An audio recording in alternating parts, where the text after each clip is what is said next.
Estos manifestantes creen ser los defensores de la democracia y la libertad.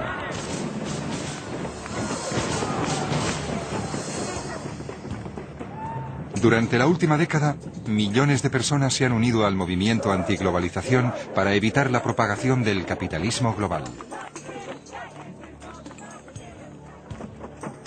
Todos queremos un mundo mejor, libre de la pobreza y las injusticias, pero con buenas intenciones el mundo no será un lugar mejor. En este documental pretendo explicar por qué creo que el movimiento antiglobalización es ignorante y está peligrosamente equivocado.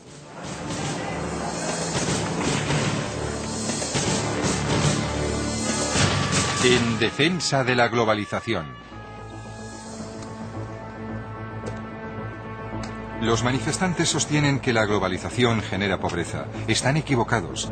Todos los países eran pobres. Ha sido en la nueva era de la modernización cuando los países han empezado a librarse de la miseria. En los últimos 50 años, 3.000 millones de seres humanos se han visto libres de la pobreza. Esto es algo históricamente único. Lejos de hacer que el mundo sea un lugar más pobre e injusto, mis investigaciones como escritor me han convencido de que el capitalismo global podría hacer que todo el mundo fuera tan rico y libre como lo es Europa en la actualidad, si se lo permitimos. De hecho, la pobreza está en declive en aquellos países que se han integrado a la economía global. Hace 150 años, mi país, Suecia, era más pobre que la mayoría de los países africanos en la actualidad, y esta bahía era poco más que el vertedero de los excrementos y basura de Estocolmo. Pero aceptamos la globalización, y con ello me refiero a la economía de libre mercado, basada en el derecho a iniciar un negocio y comerciar sin restricciones. Y miren nuestro bienestar actual. Voy a iniciar un viaje, primero a Taiwán, para ver cómo la globalización está dando paso a la riqueza y la democracia. Después a Vietnam, para averiguar lo que las multinacionales están haciendo por los países en vías de desarrollo. Y finalmente a Kenia, para intentar saber por qué sigue tan desesperadamente pobre. Voy a demostrar que el capitalismo global, lejos de ser una amenaza para la humanidad, es su salvación.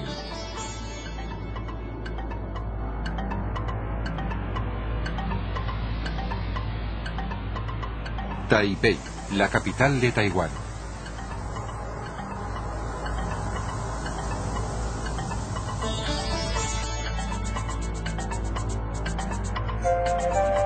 Hace tan solo 30 años, la gente de este pequeño país del este de Asia era más pobre que muchos africanos hoy.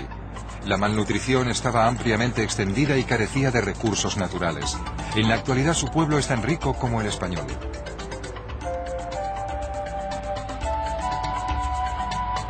Las pruebas de la riqueza de Taiwán están por todas partes, y cada vez son más. A los 10 años de iniciar la modernización, los índices de pobreza de Taiwán se habían reducido en más de la mitad. En la actualidad, la pobreza absoluta es prácticamente inexistente aquí, y los salarios reales son 10 veces más altos que hace 40 años. Este milagro solo pudo ocurrir porque el país aceptó conscientemente el capitalismo global. Pero antes de que un país pueda hacerlo, debe practicar el capitalismo en casa, y el primer paso para ello es la reforma agraria.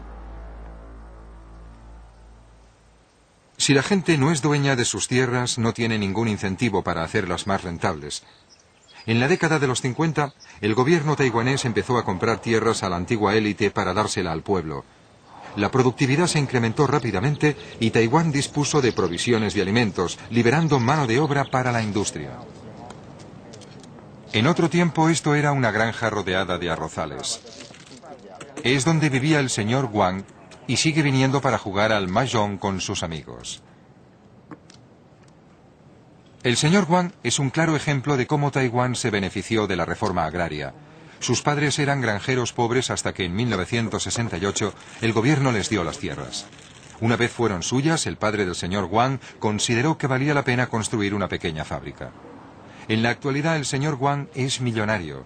Convirtió la pequeña fábrica de su padre en una gran fábrica, en la que fabricaba esos juguetes baratos por los que Taiwán fue conocido en los 60. Su viaje desde sus orígenes rurales hasta el bienestar industrial refleja cómo se ha desarrollado Taiwán.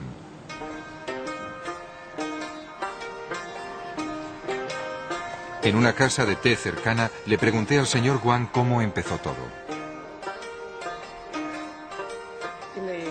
con juguetes como las muñecas Barbie, bloques de construcción para niños, artículos de deportes como monopatines, tijeras de acero inoxidable y plástico.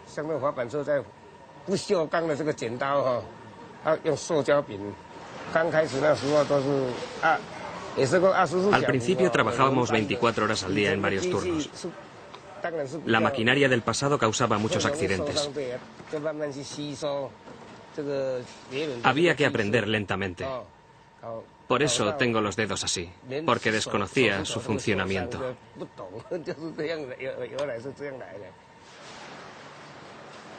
En estas primeras fábricas se explotaba al obrero, pero en esos tiempos todo lo que Taiwán podía ofrecer era mano de obra barata y muchas horas de trabajo.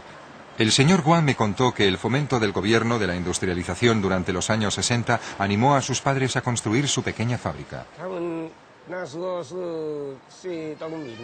En esos tiempos, el entonces vicepresidente animaba a la gente a dedicarse a la industria manufacturera diciéndonos: tu casa es una fábrica y tu salón es una fábrica.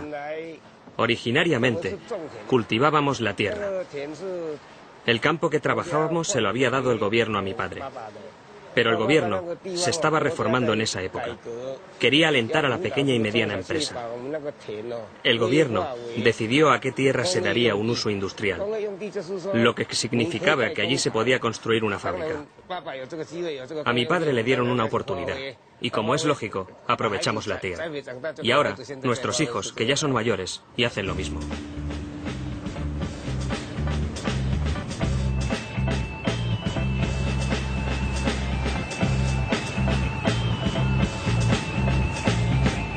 La generación del señor Guan le dio a Taiwán fábricas en las que explotaban a los obreros, produciendo productos para los mercados occidentales.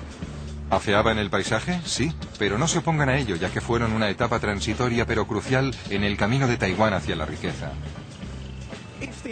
Si el movimiento antiglobalización hubiera existido cuando la industrialización de Taiwán, habrían protestado contra las fábricas y nos habrían dicho que empleábamos mano de obra barata.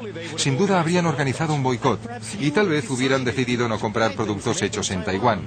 Si muchos de ustedes hubiesen decidido lo mismo, Taiwán seguiría sumido en la pobreza.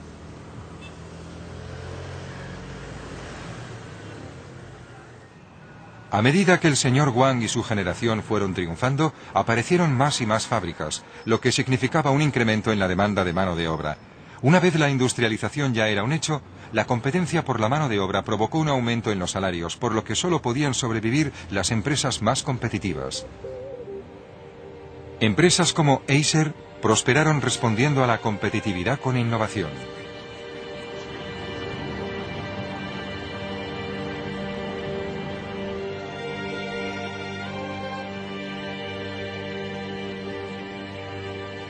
Stan Shi, director general ejecutivo de Acer, es conocido por haber inventado la primera calculadora de sobremesa de Taiwán y el primer bolígrafo reloj del mundo. En la actualidad, Acer es el séptimo proveedor de componentes informáticos del mundo. Esta es la primera máquina que exportamos al mercado internacional hacia 1981. Formamos a unos 3.000 ingenieros en Taiwán basándose en este tipo de máquina. Por ello me siento muy feliz. Esto es genial. Y este es el primer ordenador.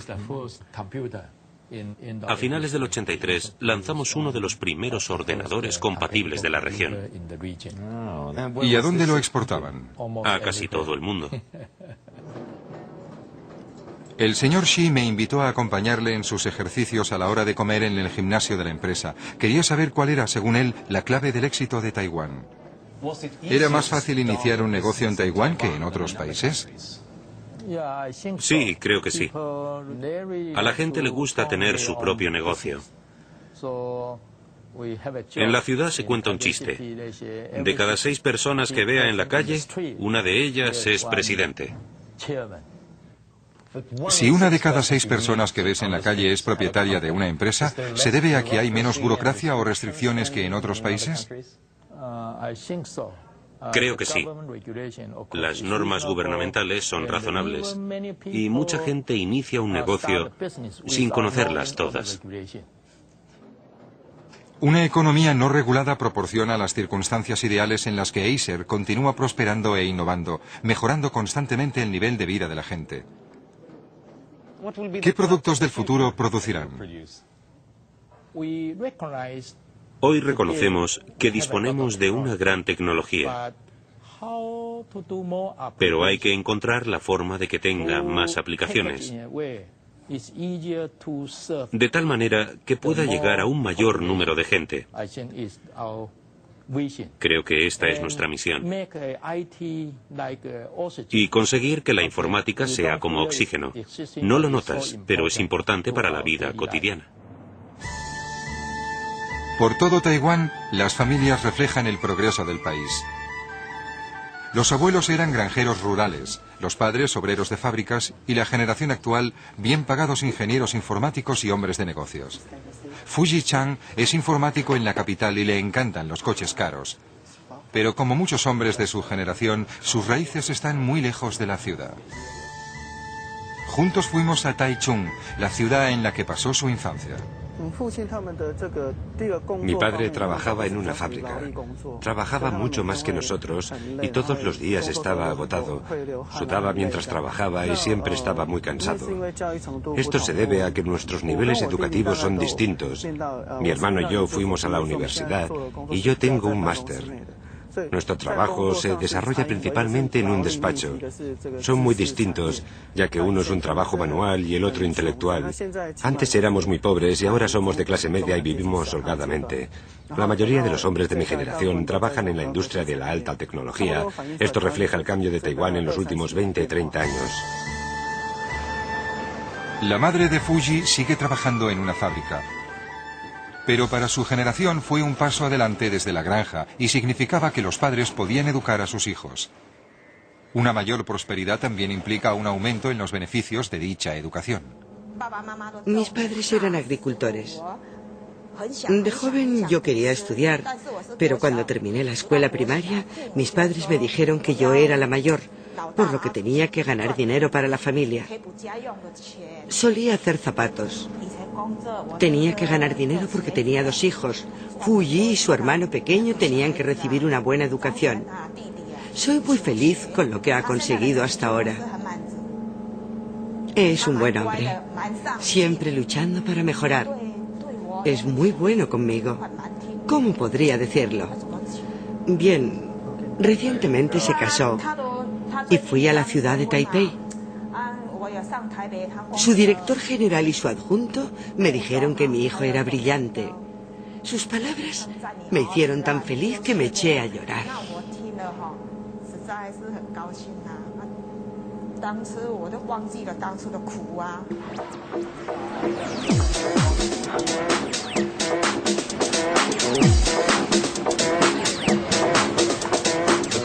La generación anterior fabricó las cajas de cartón, la actual fabrica los productos y el software que va dentro.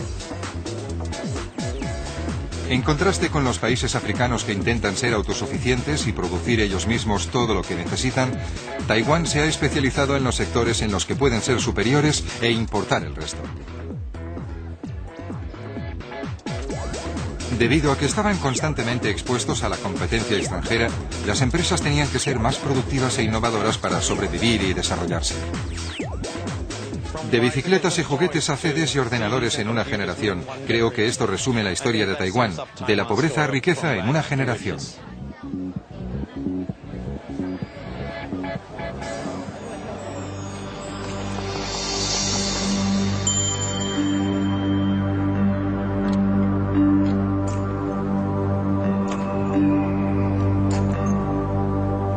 La globalización proporciona riqueza a un país y esa riqueza propicia la aparición de la clase media interesada en la libertad económica y la democracia. Yo creo que la democracia es otro efecto colateral de la globalización. En la actualidad, Taiwán es una democracia como Gran Bretaña. Solo hace 40 años Taiwán era una dictadura bajo el puño de hierro de Chiang Kai-shek. Visité su monumento acompañado de John Wang, redactor de una revista dedicada al mundo de los negocios y activista político que participó aquí mismo en las manifestaciones a favor de la democracia.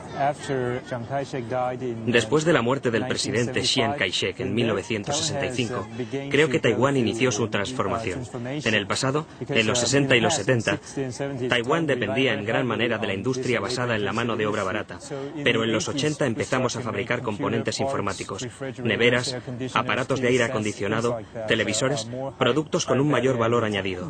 La idea de la clase media empezó a hacerse realidad en los 80. Junto con los movimientos políticos, la clase media quería gozar de mayor libertad, tanto en el campo de la política como en el de la economía. ¿Diría que la globalización y el desarrollo económico ha jugado un papel decisivo en la transición a la democracia? Sí, por supuesto. La globalización y el crecimiento económico que se deriva de ella son las rocas sobre las que se asienta la democracia. No es casualidad que los países más ricos del mundo, como Estados Unidos y las naciones europeas, sean las democracias más estables.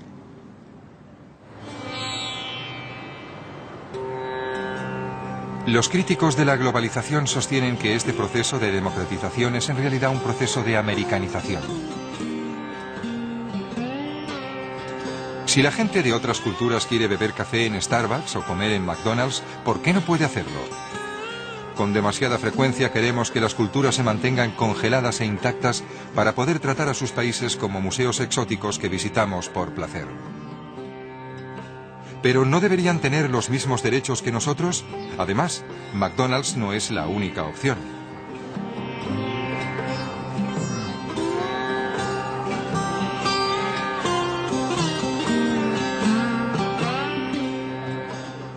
Taiwán se enriqueció recompensando a aquellos que tenían las mejores ideas y tecnologías de cualquier parte del mundo. Y sigue haciéndolo. Miren este local, Cha for Tea. Se adueñaron del último concepto de Starbucks para que su propia tradición nacional de tomar el té fuera popular y moderna. Y su expansión les lleva a abrir nuevas casas de té en Estados Unidos y Japón. La globalización lleva riqueza y libertad a todos, pero el movimiento antiglobalización sostiene que la recompensa solo es para las peligrosamente poderosas multinacionales.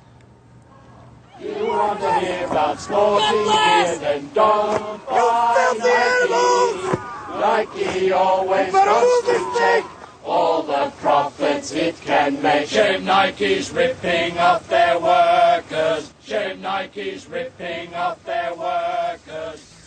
Una empresa como Nike es con frecuencia tachada de enemiga de la libertad y la democracia, pero de hecho es un importante contribuyente a la riqueza y la libertad.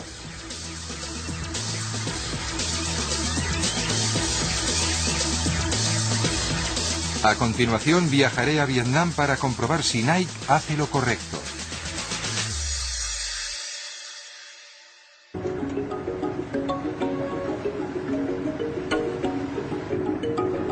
Vietnam, hasta hace poco una de las naciones más pobres del mundo. La gran mayoría de su población aún sigue viviendo de la tierra. Pero eso está cambiando, y está cambiando porque el país está lleno de esas fábricas en las que se explota al obrero que el movimiento antiglobalización tan dispuesto está a boicotear. Llegamos a la capital, la ciudad Ho Chi Minh, ante Saigón, y vamos a visitar la fábrica que es el buque insignia de una de estas multinacionales.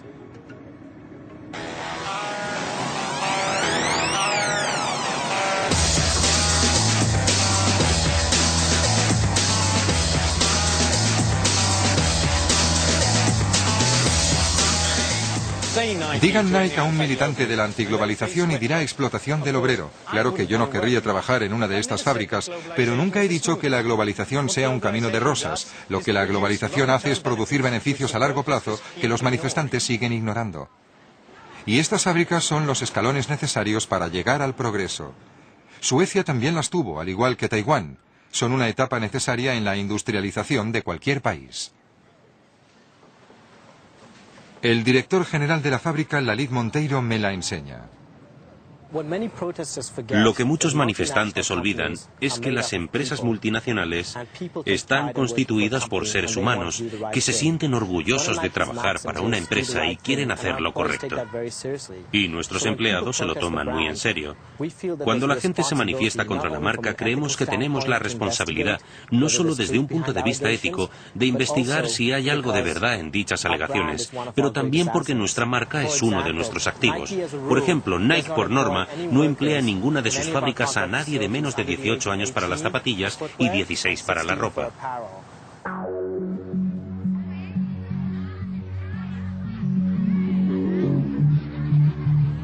Vietnam prohibió el trabajo de los niños en 1988, pero la economía seguía siendo débil y los padres dependían del trabajo de sus hijos para sobrevivir.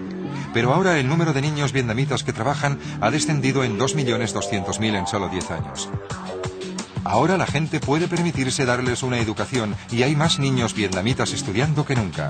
La idea de que las multinacionales contratan hordas de niños para esclavizarlos en sus fábricas es un mito de otra época. No hay ningún incentivo para que una empresa extranjera contrate a niños. En primer lugar, no sería correcto, y en segundo lugar, si se encuentra un obrero con identificación falsa en una fábrica, exigimos a la fábrica que le pague al niño los estudios sin dejar de abonarle su sueldo. La media de edad de los obreros de las fábricas de las empresas subcontratadas es de unos 24 o 25 años. Supongo que trabajarán aquí por unos salarios muy bajos. ¿No es esa una forma de explotar una mano de obra barata en un país pobre, como dirían muchos de los críticos? El salario medio es de unos 45 euros al mes, comparado con el salario mínimo de 14 o 15 euros al mes en una empresa estatal. Además, si se compara con el sueldo de un médico o un maestro, no son tan bajos.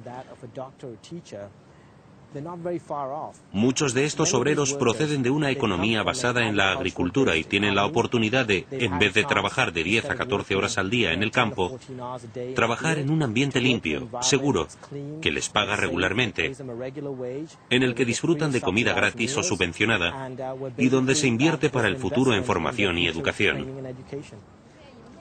Pero Nike no paga más a sus obreros porque sea generosa, sino porque la multinacional trae maquinaria extranjera, nuevas ideas en dirección, un mercado más grande y educación para sus obreros. Estos activos son los que hacen que una multinacional sea tan productiva, con lo que puede pagar unos salarios más altos. En la cantina hablé con algunas de las obreras durante la hora de comer. Tenía previsto emigrar a Corea, así que me tomé un descanso. Pasados 2 años decidí volver a la fábrica porque la empresa es buena y produce productos de gran calidad.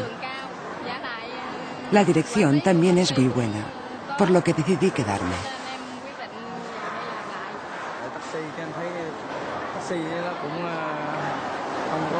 Yo era taxista, pero pasado un tiempo no ganaba mucho.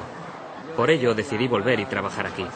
Mi esposa trabaja en el departamento de corte y su salario es más alto que el mío. De hecho, Chi gana 3 veces más que su marido porque ocupa el puesto de encargada. Más tarde fui a visitar a Chi a su casa.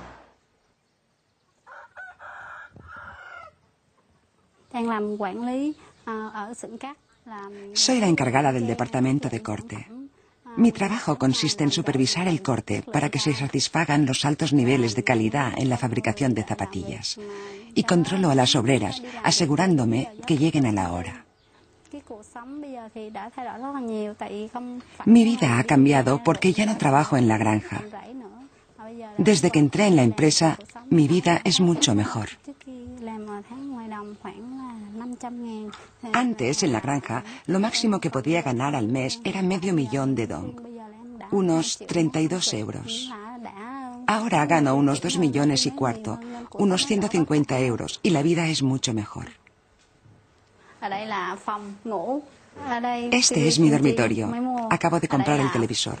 Con unos 150 euros al mes, el sueldo de Chi es unas 5 veces lo que era, y ha empleado el dinero extra en ampliar su vivienda. Intento ahorrar dinero para decorar la casa para que sea más bonita. Le pregunté qué esperanza tenía para el futuro de su hijo.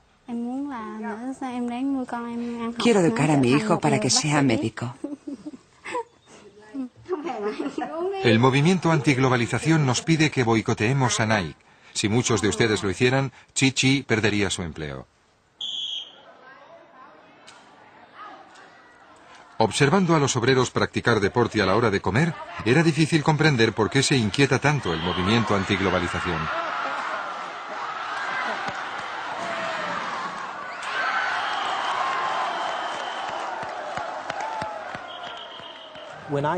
Cuando me reúno con la comunidad local siempre me hacen dos preguntas. Una es, ¿cuándo van a abrir nuevas fábricas para así tener más puestos de trabajo? Y la otra, ¿podría proporcionarle a un pariente, a un amigo, un empleo en una de sus fábricas? En Vietnam hay una gran demanda de estos empleos, y lo que vemos ahora es a obreros de otras zonas del país emigrando al sur para conseguir empleos como estos. Yo no era el único que estaba visitando la fábrica. Mientras yo hablaba con Lalit, el señor Kiet, propietario de una pequeña fábrica local, también la visitaba. Doris Bungak, Relaciones Públicas, se la estaba mostrando. Este es un mini parque. Lo creamos para nuestros obreros. ¿No piensan utilizar el terreno para ampliar la fábrica? No, no. Es para que nuestros obreros se queden y se relajen durante sus descansos. Esto es una forma de expresar nuestra gratitud a nuestros obreros. Entiendo. Otra de las cosas que intentamos hacer es abrir nuestras puertas a los visitantes para que vean por sí mismos lo que hemos estado haciendo. El año pasado las fábricas subcontratadas en Vietnam recibieron unas 1000 visitas. Y entre ellas se incluían estudiantes universitarios, diplomáticos, miembros de organizaciones no gubernamentales y empresarios. Así que viene un amplio abanico de gente a visitar todas nuestras fábricas intentando comprender qué hacemos, aprender de nosotros y entender los desafíos a los que nos enfrentamos como marca global. Señor Kiet, esta es nuestra clase de innovación. Aquí ofrecemos formación laboral para los futuros técnicos medios vietnamitas. ¿Cuánto dura un curso? Un curso dura 3 meses. Entiendo. Sí, 3 meses.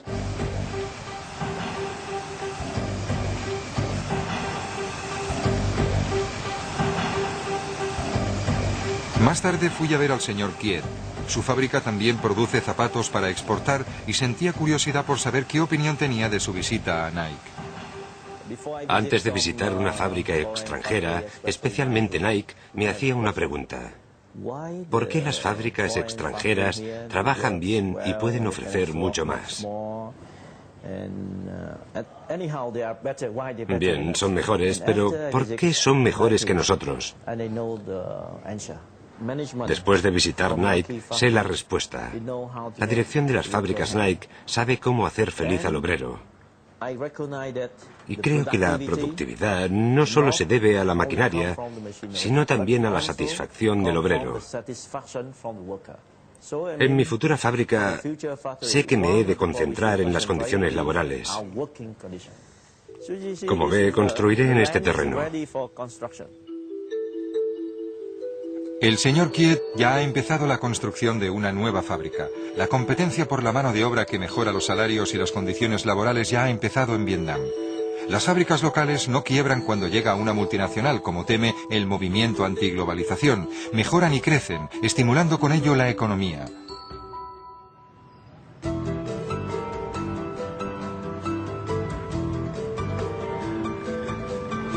Y Nike beneficia a la comunidad de muchas otras formas. Hace tan solo un par de años no había nada en la carretera que rodea la fábrica Nike. Miren todos estos comercios cercanos a la fábrica. Todo esto eran arrozales. Nike también concede microcréditos a los locales que quieren empezar un pequeño negocio. Fui a ver a Thi Yen y a su madre, Chi Han. Con la ayuda de Nike han abierto un negocio de fabricación de papel de arroz. Les va muy bien. Es posible que debido a los manifestantes, Nike vaya con mayor cuidado que la mayoría de las multinacionales. Pero por regla general, las multinacionales estadounidenses pagan 8 veces más que el salario medio de los países menos desarrollados. Algunos críticos pueden decir, sí, bien, tal vez la presencia de Nike y las inversiones extranjeras puedan crear desarrollo económico a corto plazo. Pero los salarios se incrementarán y llegará el punto en que se irán a otros países con salarios bajos, como China. ¿Y qué ocurrirá entonces en Vietnam? Yo les diría a los críticos un par de cosas. La primera, que Nike lleva más de 20 años en países como Tailandia e Indonesia. Los salarios en esos países, en Tailandia por ejemplo, son el doble que en Vietnam. Lo que ocurre es que con el tiempo, la productividad se va incrementando. Y resulta que los obreros producen más a medida que suben los salarios. Esperamos que lo mismo ocurra en Vietnam, que los salarios suban, pero también seguir aquí mucho tiempo. Lo cierto es que si Nike se trasladara de país debido a los incrementos salariales, eso sería bueno para Vietnam, porque Nike habría jugado su papel en el desarrollo de la economía vietnamita.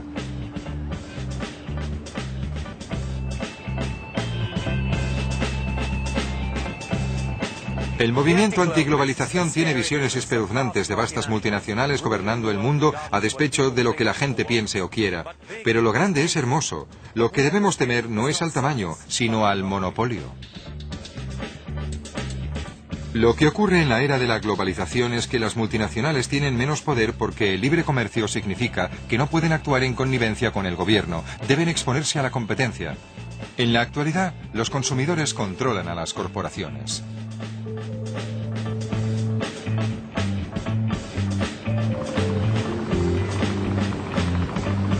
Y son las odiadas corporaciones multinacionales y sus fábricas de explotación laboral las que ayudan a Vietnam a enriquecerse. En solo 15 años, la economía vietnamita se ha duplicado y el número de gente que vive en absoluta pobreza es de la mitad.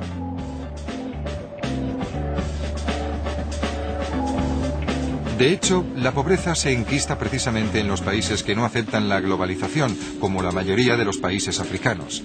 A continuación, iré a Kenia para mostrarles la razón. Kenia, en el este de África.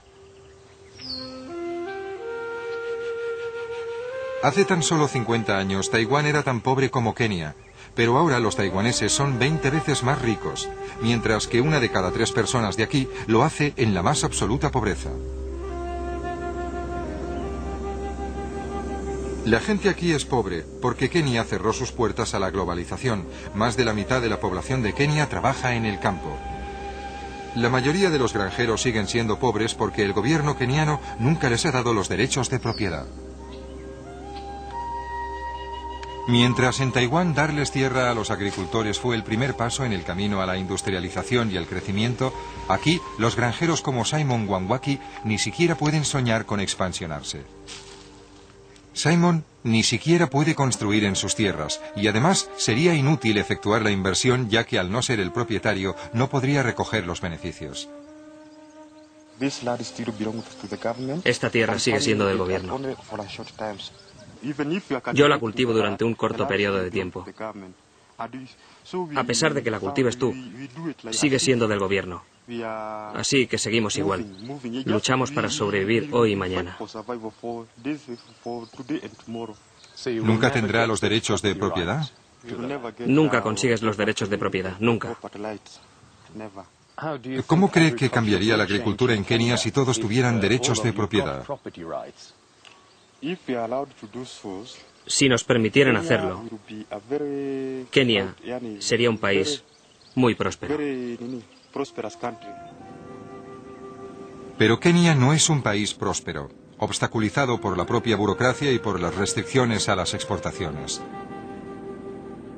Kibera es un suburbio de chabolas pegado a la capital, Nairobi.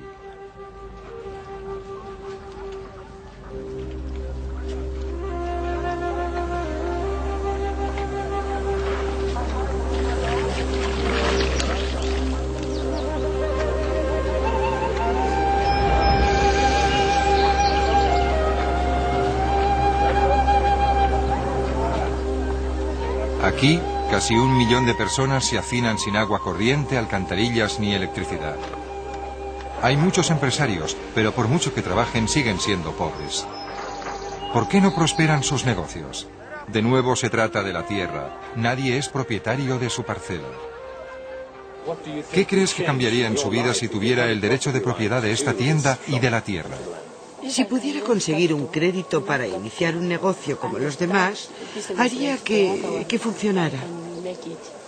¿Podría conseguir ayuda de...? No puedes conseguir ninguna ayuda. Sería un gran problema.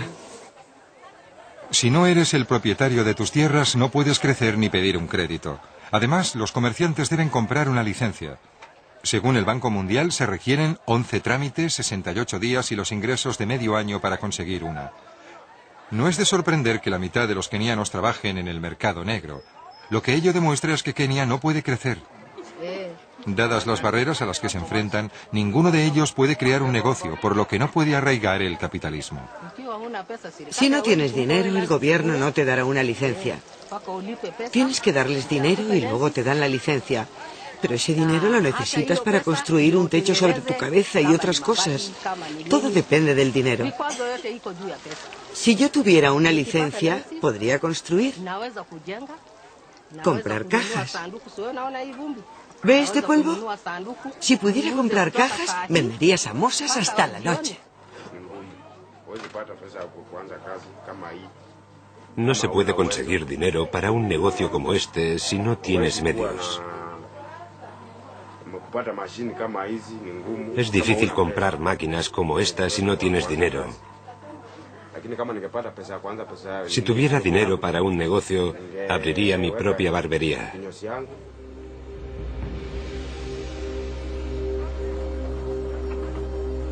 ¿El problema es la falta de acceso a agua potable? No. ¿Es el hambre? No. ¿Lo es la pereza? Por supuesto que no. No, lo es la pobreza debido a la falta de crecimiento, de reformas. Todos los demás son síntomas de lo mismo. De hecho, incluso los mayores horrores, hambruna y guerra, tienen causas políticas. Ninguna democracia se ha visto asolada por la hambruna, ni dos democracias se han enfrentado en una guerra.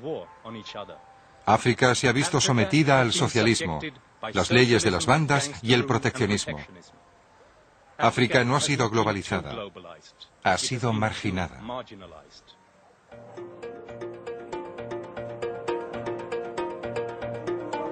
La opresión y los políticos corruptos han cercenado sistemáticamente el potencial de Kenia.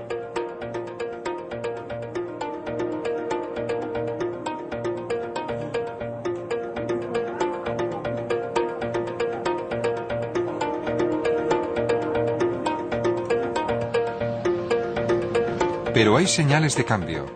En diciembre de 2002 fue elegido un nuevo presidente, librándose del corrupto régimen del presidente Daniel Arap Moi. El nuevo gobierno ha creado nuevas esperanzas y el sentir del país es boyante. June Aruña, de 21 años y estudiante de económicas, se muestra apasionada e idealista sobre el potencial de crecimiento de su país.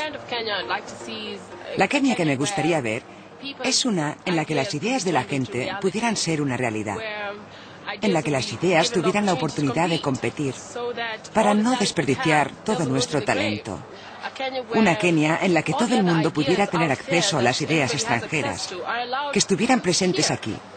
Una Kenia en la que si eres Bill Gates y creas Windows, puedes llegar a ser multimillonario.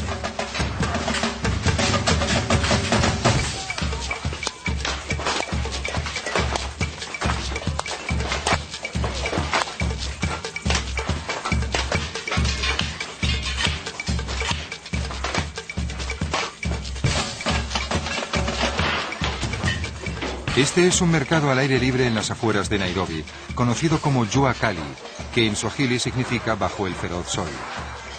Toda clase de productos, desde ollas y sartenes hasta tapacubos, baúles y juguetes, son fabricados con chatarra. Es evidente que la gente tiene tanto talento, está tan motivada y es tan trabajadora como los taiwaneses o los vietnamitas. Pero, ¿qué multinacional querría montar un negocio y contratar a esta gente en un ambiente empresarial tan hostil? Estos negocios están condenados a seguir siendo ilegales y a pequeña escala. Por ahora, el sueño de June de Kenia sigue siendo una utopía.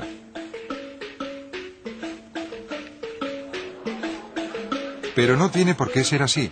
Cuando el gobierno relajó las restricciones en la industria de la telefonía móvil, las ventas se dispararon y ahora los móviles baratos han revolucionado la vida de miles de kenianos. La industria de la telefonía móvil está en plena expansión y muchos kenianos que no pueden permitirse los caros teléfonos fijos ahora tienen su propio móvil. Solo podíamos ir a visitar a mi abuelo una vez al año, porque vive muy lejos. Mi madre tenía que ahorrar todo el año para poder llevar a toda la familia a verle. Y está muy enfermo.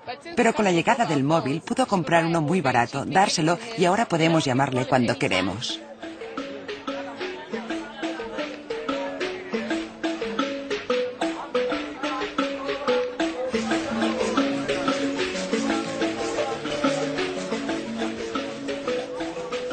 Jun me llevó a un vasto mercado de ropa de segunda mano en Nairobi. Aquí se vende ropa barata importada del extranjero. Al igual que la industria de la telefonía móvil, su contacto con el mundo globalizado lo ha convertido en un gran éxito. De la noche a la mañana no podíamos distinguir en la calle a un rico de un pobre, cuando antes era tan evidente. Cuando yo era pequeña, la gente tenía solo 4 conjuntos. El mejor para los domingos, se lo ponían para ir a la iglesia, el uniforme del colegio y otros 2 que llevaban en casa. Pero con la llegada de esta ropa puedo cambiarme tantas veces como quiera y comprarla del color que quiera.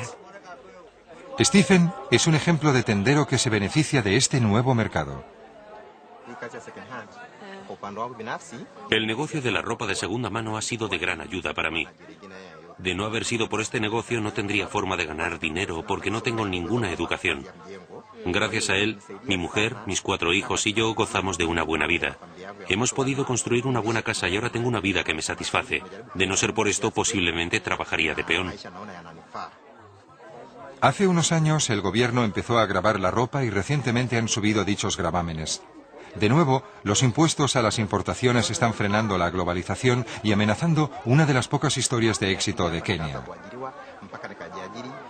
Dice que si se cerrara esta industria, está seguro de que muchos niños irían desnudos por la calle. También dice que conoce a muchas mujeres que tienen hasta 10 hijos y esta es la única ropa que pueden comprar.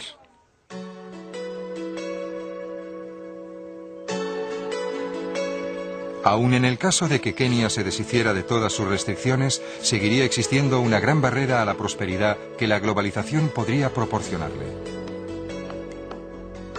Los países ricos han impuesto elevados impuestos a casi todos los productos agrícolas que Kenia podría exportarles, con la excepción de algunas verduras y flores. En el caso de las flores, la Unión Europea acordó mantener bajos los gravámenes a la importación de flores de Kenia. El resultado, Kenia se ha convertido en el primer exportador de flores cortadas a Europa. Actualmente las vendemos principalmente a la Unión Europea, es decir, Holanda, Alemania, Suecia, Suiza y también al Reino Unido. También vendemos a los Emiratos Árabes y a Estados Unidos. Jane es la directora de exportaciones. Le pregunté qué pasaría si la Unión Europea dejara de aplicar tarifas muy bajas a la industria de las flores. Significaría que los cultivadores desaparecerían. Sería un desastre para la industria, porque ahora los márgenes de beneficio son muy pequeños y esos márgenes los conseguimos gracias a los bajos gravámenes.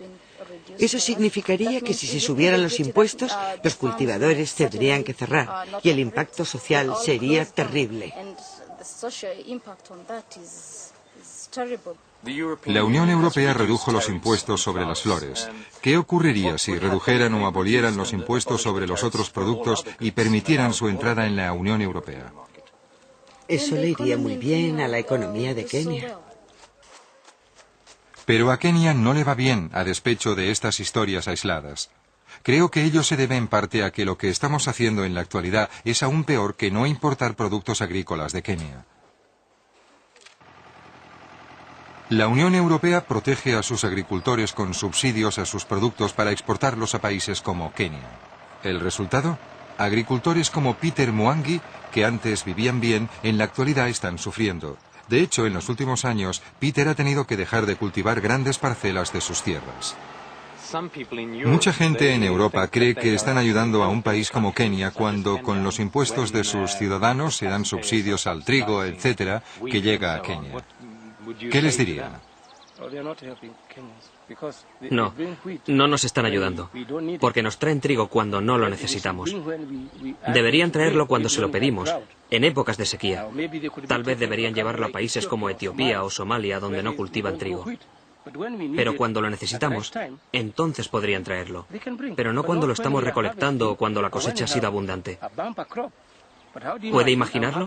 Yo tengo una cosecha y alguien trae trigo de fuera del país. Y yo quiero recolectar el mío, pero nadie me lo compra. No es justo. La Unión Europea da subsidios a nuestras exportaciones de granos y los granjeros como Peter sufren. Luego, cuando dentro de unos años las cosechas sean malas, les enviamos más trigo como ayuda. Los kenianos son buenos cultivando cereales y criando ganado. No necesitan ayuda. Necesitan la oportunidad de poder competir. Cuando los países ricos abandonan el proteccionismo se incrementan los beneficios. Pero con frecuencia la Unión Europea se niega a abrir sus puertas a la competencia extranjera. Con los aranceles no dejamos entrar los productos. Con los subsidios destruimos sus mercados. Gastamos la mitad del presupuesto de la Unión Europea en los agricultores, la política agrícola comunitaria. Gastamos tanto dinero en la agricultura que cada una de nuestras 20 millones de vacas podría dar la vuelta al mundo todos los años. ¿Cómo pueden competir con eso los ganaderos kenianos? Pero si permitiéramos las exportaciones kenianas y Kenia se liberara de sus restricciones y burocracia, podría competir seriamente con nosotros.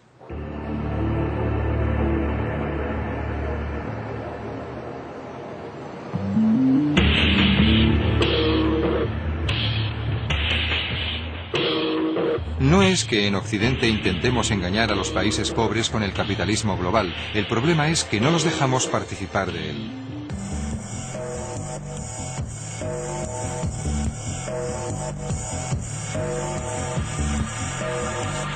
Los dos sectores en los que los países más pobres podrían competir y con ello enriquecerse son el agrícola y el textil. Pero estos son precisamente los sectores en los que los países ricos se niegan a comerciar libremente. La Unión Europea, por ejemplo, tiene 10.794 aranceles, cuotas y subsidios para proteger a nuestros agricultores y fabricantes. Imaginen la burocracia dedicada a ese papeleo.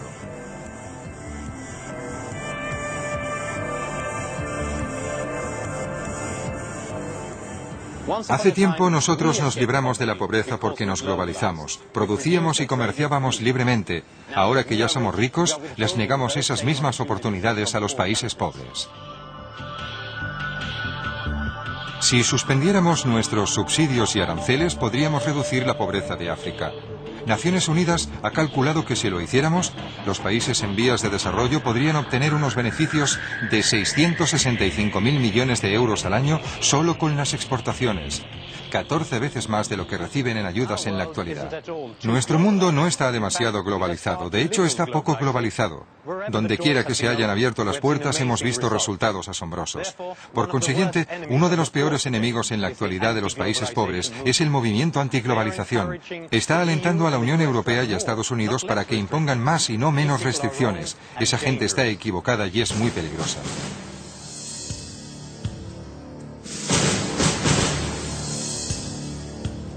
En la actualidad, los países más ricos del mundo intentan llegar a un acuerdo para reducir el proteccionismo. Si esto ocurriera, sería más fácil para los países pobres comerciar y así abrirse camino hacia la prosperidad.